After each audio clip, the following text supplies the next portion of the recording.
Hello, guys. Today I'd like to talk about income streams for artists. We must make money to make more art. It's difficult to think like business people because artists' motivation is not to make money, rather to create something beautiful. But life is expensive these days. No, we must make money to make art. So I want to dedicate this video to the topic of coming up with different income streams. Most artists want to be in the gallery system, so we don't have to deal with the art sales. But small and mid-range galleries barely cover their costs. I worked with several galleries locally that disappeared because their overhead costs were way over their revenue.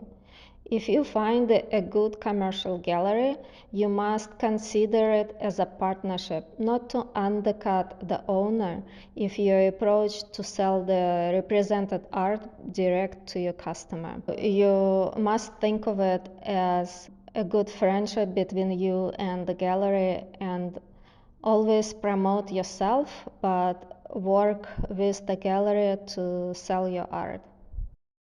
Next thing, it might come to you as a surprise.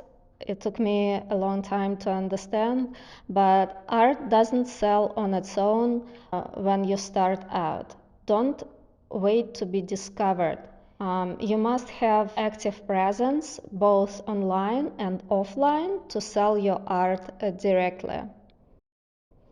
You have to assume responsibility to always promote your art online and offline. Use local and national magazines and newspapers to put your art up in front of people. You must be of interest to the writer or a specific magazine. So pitch an engaging story on a particular topic instead of writing, an email saying something like, look at my art. It's not going to work for you. You have to think of an engaging story idea that you can present to the readers of a specific publication. I worked with many magazines, and some of them want to see tutorials, others want to see inspirational stories, and newspapers look for engaging articles that relate to current news. Also, focus on building your fan base or community around you. People who like, support, and buy your art or service from you. This is not about begging, forcing, or making them to buy. It's about finding real fans who enjoy your work on their wall and want to support you. So now let's look at some income streams for you to consider to make money as an artist. There is passive income as well as income coming per hours spent working. You can compare it to having a regular job. The first thing that I'd like to look at is selling books. Selling books and digital products or downloads, explaining your painting techniques, your drawing techniques, or sales strategies, or grant writing knowledge, what have you, something that other artists need to know and you are good at. You can sell those digital products on Amazon, your web store, or even Instagram. These digital PDF downloads can sell on its own without active promotion, but these sales would be small and inconsistent. Writing time can vary greatly to create a digital asset. In my case, it takes up to a year to write one book, but you can create a short, to the point, step-by-step downloads that would take you a week or two to write. Printed books industry is declining rapidly along with digital books and art magazines. However, if you create and manage a successful book launch, your book may become a bestseller. I learned about this strategy many years later, so I didn't have a chance to implement it. but I'm going to share this strategy with you here. If you decided to write and launch your own book, the strategy is to have a strong base of top fans who would write a book review at the launch day when the book goes live on Amazon. You must collect as many reviews as possible to boost the algorithm and sales of your book later on. You must give something in return to people who write reviews. And usually it's giving access to your digital book file so people can actually read the book to write an honest review. I didn't know about this strategy when I began selling books on Amazon a decade ago. I simply listed them on Kindle. The sales were going well on their own many years ago, but this industry declined sharply, and I get less than $300 a year from it now. This doesn't count for my royalties coming from my latest two books published by Dover.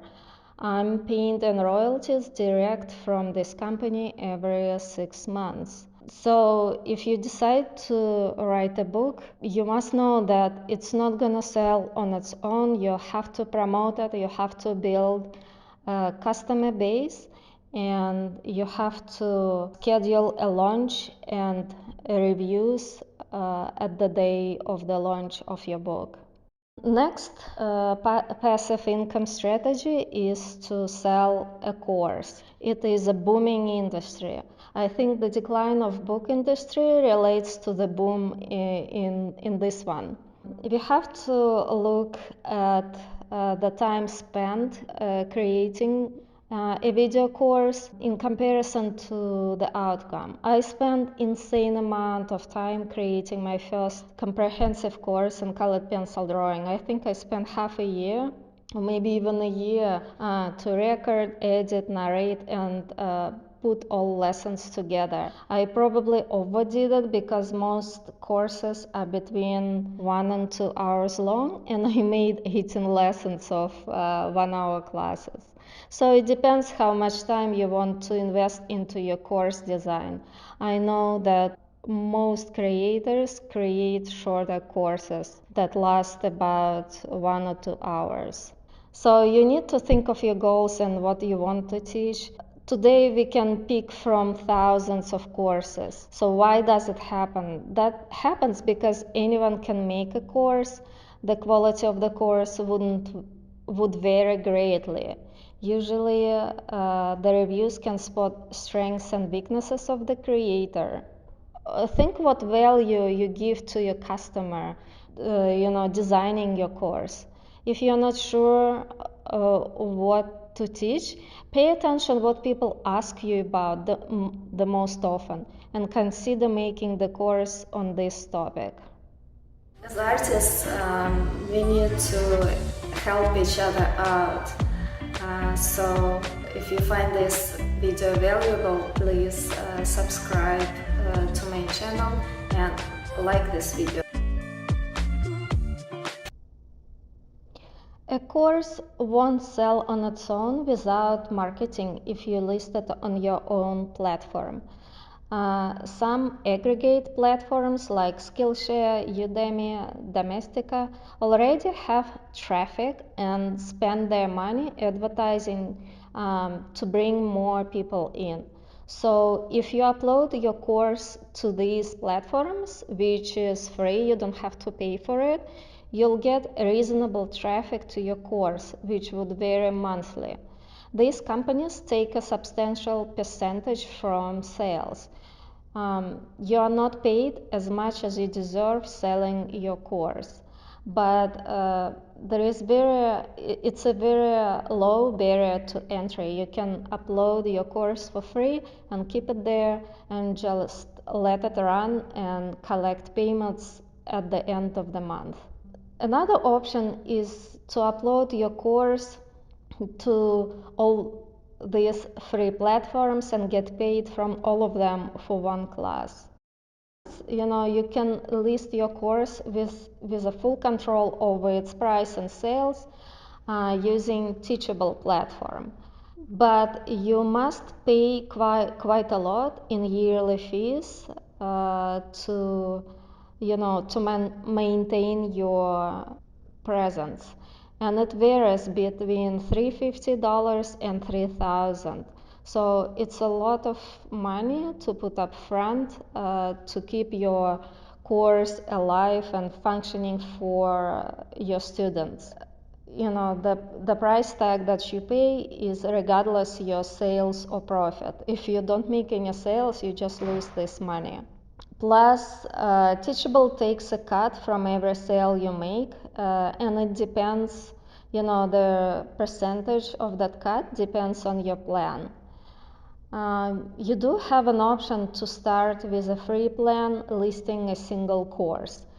And I think it's worth it. I love this platform because customer service is great and they take care of all transactions, taxes, and other issues that may arise when you sell your courses internationally.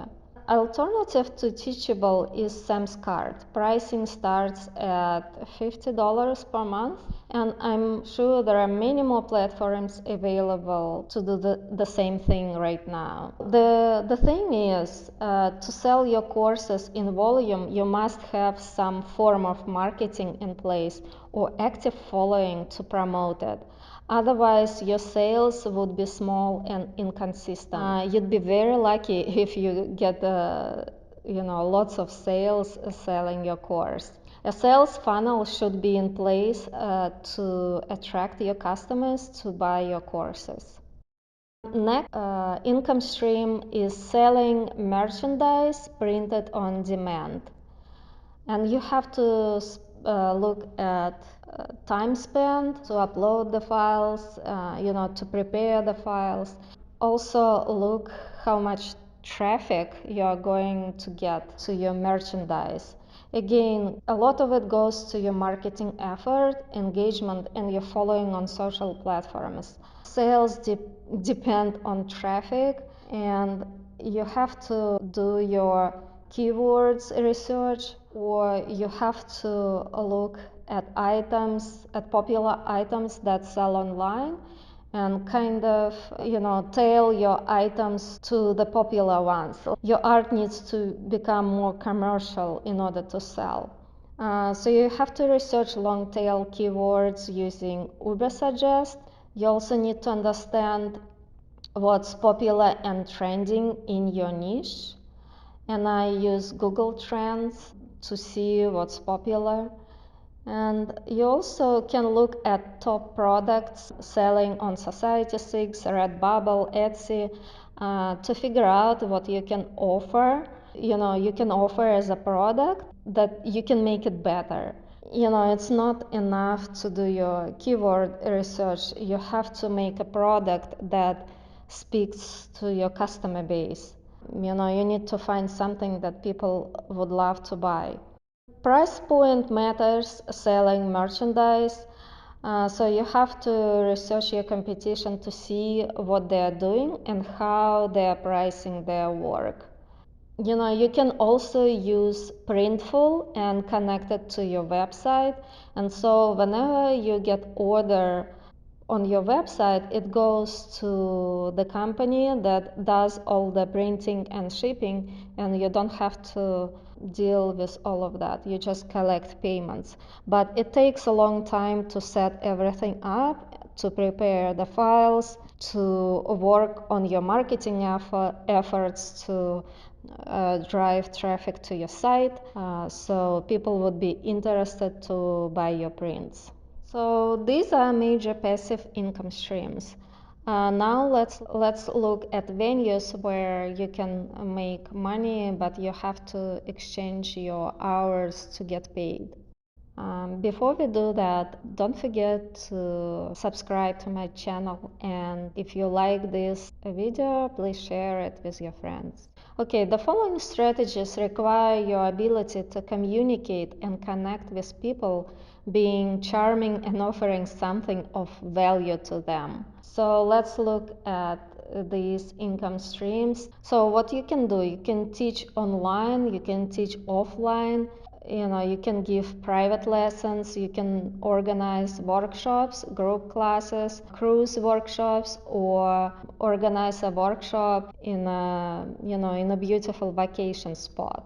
Advantage is that you can charge a lot of money for these exclusive workshops, but there is a lot of organizational work involved to organize all the scheduling and make sure you have a full list of participating students to make it work.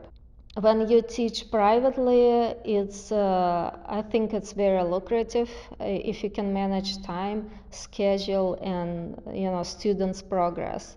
That's always been a lion's share of my work and income.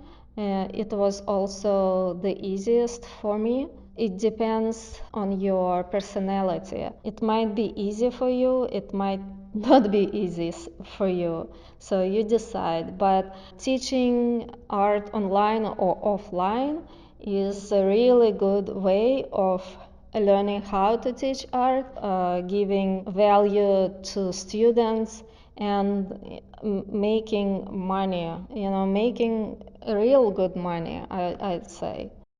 Another venue is to work with brands and doing brand sponsorships. Brands are interested in your following numbers and active community. Brands can either give you products to use and promote, or they can actually pay you for your work, promoting their products on social media and YouTube. You need to have a price list card to negotiate payment as opposed to just receiving art supplies. So remember that you can always get paid for your promotional post, not just in the form of art supplies, but also in actual money. Next thing is to think of collaboration with other artists or local art organizations that are a step ahead of you. So you need to connect with other artists in your community and participate in group shows with them. Selling art is a very social skill where you have to meet a lot of people to socialize first. You don't want to be that salesy rep, right? We all hate that. And as artists, it's very difficult for us to think of sales. So what we want to do, we want to genuinely connect with people first, building a relationship over time. And and then at some point, some people would be very interested to buy something from you. So it's not going to happen overnight. Don't expect it, don't force it, don't push people to buy something from you. It needs to come naturally by maintaining social connections. Also, you need to connect with your local community. You can connect with restaurant businesses, restaurant owners to display your art. Business people are interested to collaborate with you when they can make money. Think what you can offer in exchange for the use of their space. What makes artists cringe is that we are the opposite of business people. We're here to create something beautiful, and money making is not our goal.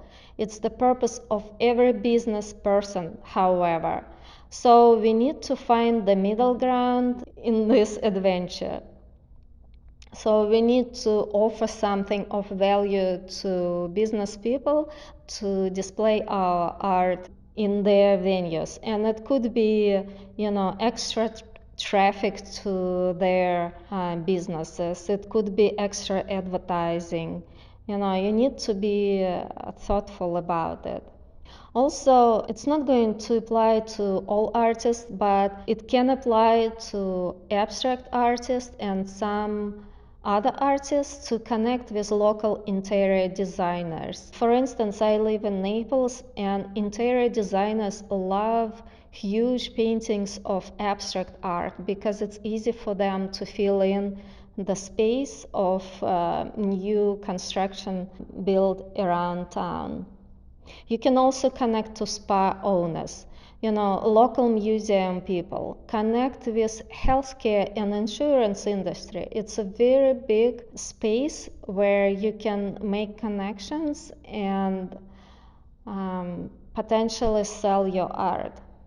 You can also connect with businesses that don't relate directly to art, so you benefit them by bringing additional foot traffic, or offer other value to display and sell your art. You can think of this framing store, art supply store, musical instruments shop, gift shops in museums, botanic gardens. Just think what you can offer in exchange for display of your art.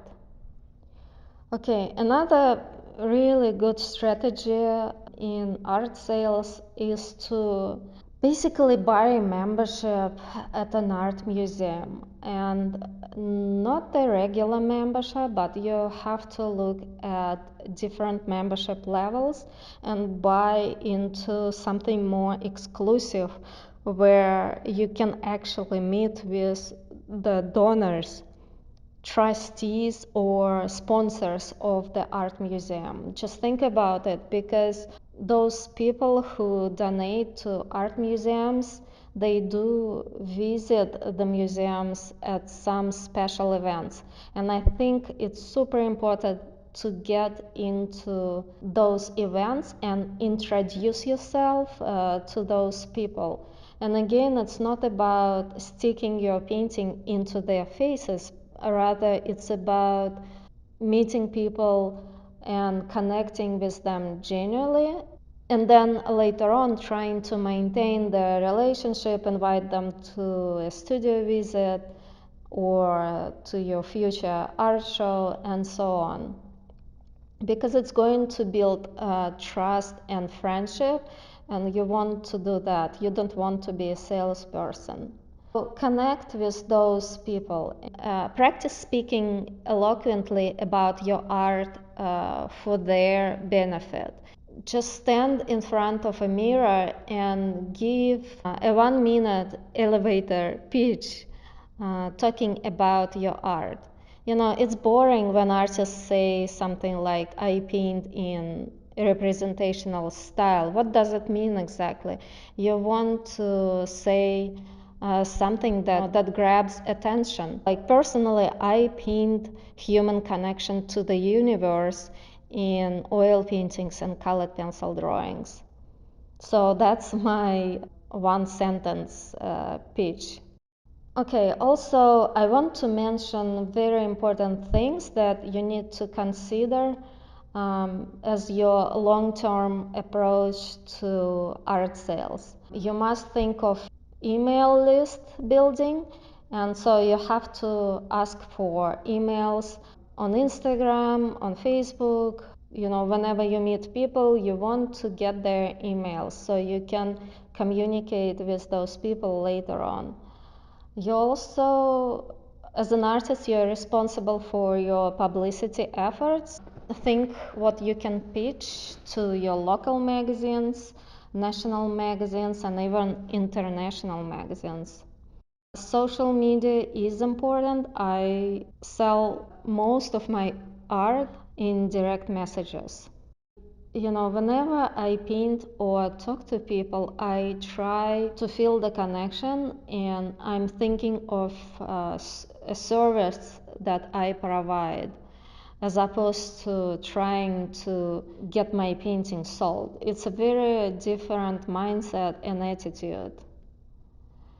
As an artist, you want to underpromise and overdeliver, and this means that don't promise what you cannot do, and overdeliver means you want to give something extra to your art. For instance, if the painting is unframed, make it framed. If you charge shipping, ship it free. Of course, it needs to be included into the cost of your art, but these are things to consider. Or you can, if you deliver your art locally, offer free installation. All of that matters. And also later on, ask for reviews and testimonials. It is important to keep a file with real reviews and testimonials that people give, because again it builds trust and community, the fan base of your art. Also, I'd like to say that we have to learn from our mistakes, not to get discouraged and quit, but be able to pivot and adjust our strategies.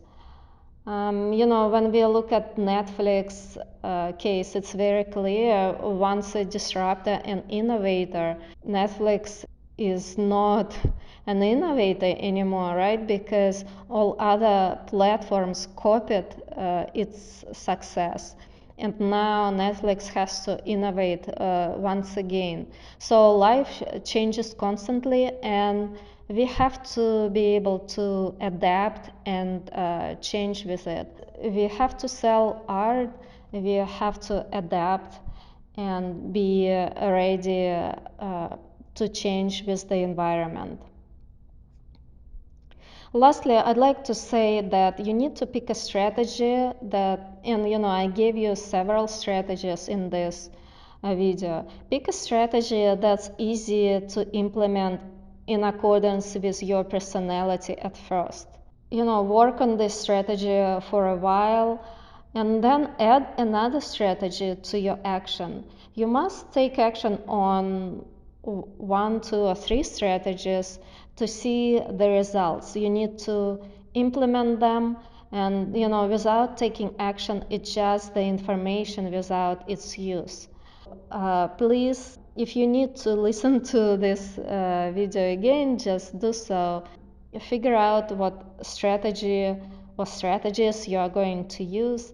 I wish you lots of luck and success. If you have a question, you can email me or leave a comment in the video section, or go to social media and message me there. Good luck with everything. Take care. Bye bye. If you enjoy watching this interview or you really love my podcast, please review it on Apple or Spotify or any of the platforms you are subscribed to. Send me a screenshot of your review and I'll give you free access to one of my video courses titled Art Mini Course. Thanks so much.